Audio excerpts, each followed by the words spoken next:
Hello, good day, good viewer. This is Elfas Sipomdluli. Today, I want us to look at the subject, the way to financial freedom, given to you by Freedom Hub Academy.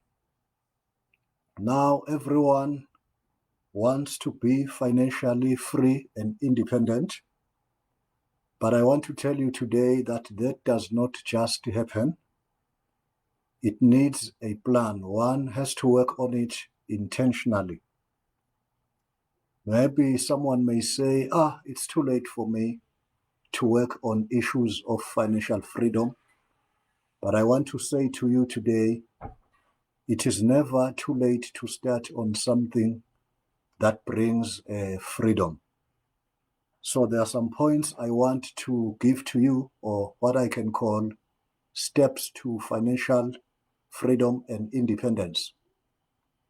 My point here that I want to start with says, put in place a savings plan. Saving is the starting point to financial freedom. This is paying to yourself in whatever you earn in life, in monetary terms. You must first pay yourself. How do you pay yourself first? You do that through savings. You need to open some savings account. You may use an account, and you can open an account in a bank, or you can make use of savings and credit cooperatives. In some other countries, they call them credit unions. That is the best place on which you can put your savings, where you will make it compulsory to yourself to ensure that there are savings put in on monthly basis, or depending on how frequent you get some income. Now, what you can do, you can start by saving 10% of everything that you earn, whether you earn it weekly, monthly, or whatever. But saving something like 10% can be a great way to start when it comes to saving some finances. The good thing is that such an arrangement is proportionate. That means it is affordable, because if maybe you earn 100 emalangeni or 100 rands, you can save 10 emalangeni or 10 rands. So that is the good starting point for you to begin. Number two, deal with debt. I know that some of us, because of our backgrounds, we started from negative balances.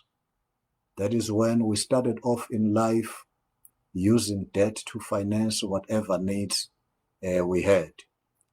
Now, there is good and bad debt.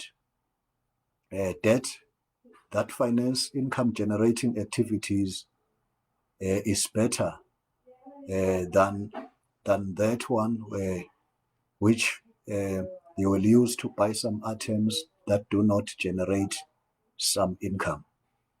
So now, bad debt may be a debt that you use maybe to finance things like cars or residential houses, because they do not bring any income, they do not generate any income to you. But it is necessary, like I indicated, that we start on life from negative balances. That is to say, having nothing in place. When talking of a bad debt, I'm not referring to the accounting term, but that simply means it is debt that does not bring income to you.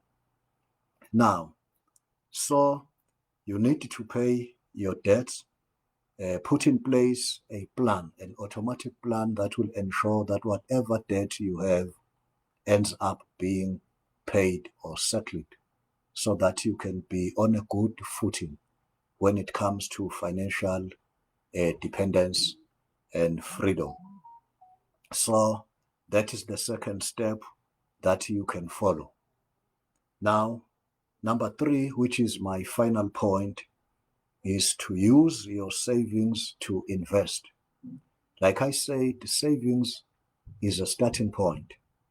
Now, the other point is that now you need to go further and ensure that you invest the money you have put into your savings account.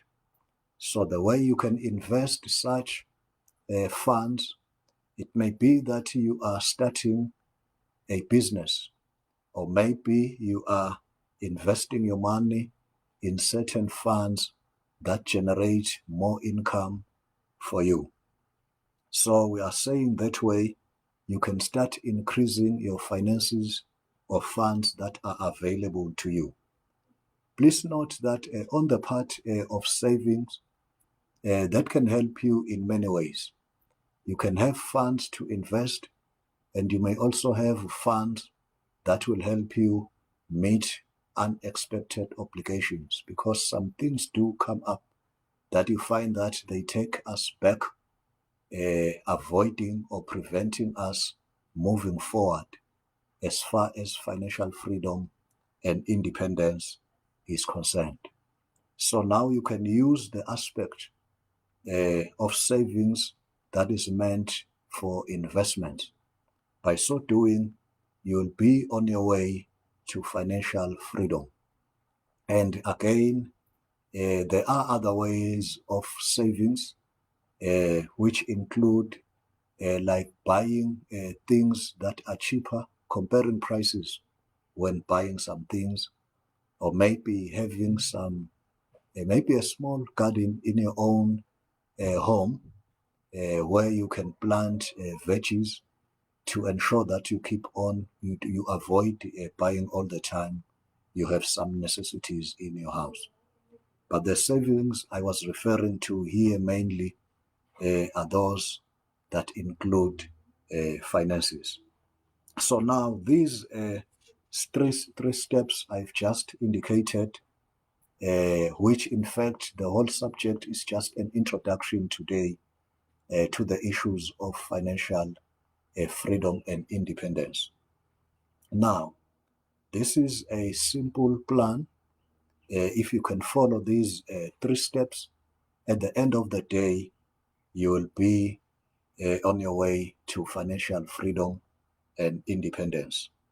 So start a savings plan immediately. Don't wait for long. Don't wait for good times. Like to say, once this and that have happened, I'll start saving.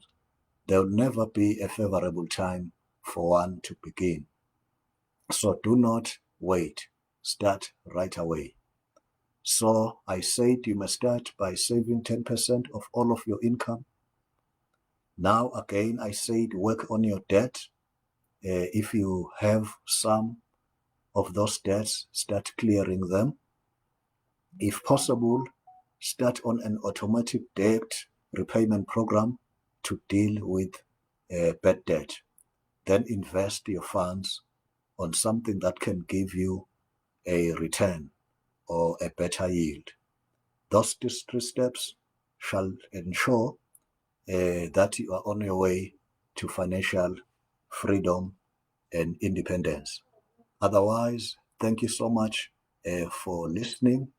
But remember, when it comes to debt, like for buying things like cars and houses, I did not say they are wrong, but those should be necessities, not just luxuries, unless you have many streams of income that make you afford to live that kind of life. But for beginners, just ensure you exercise self-discipline when it comes to financial matters.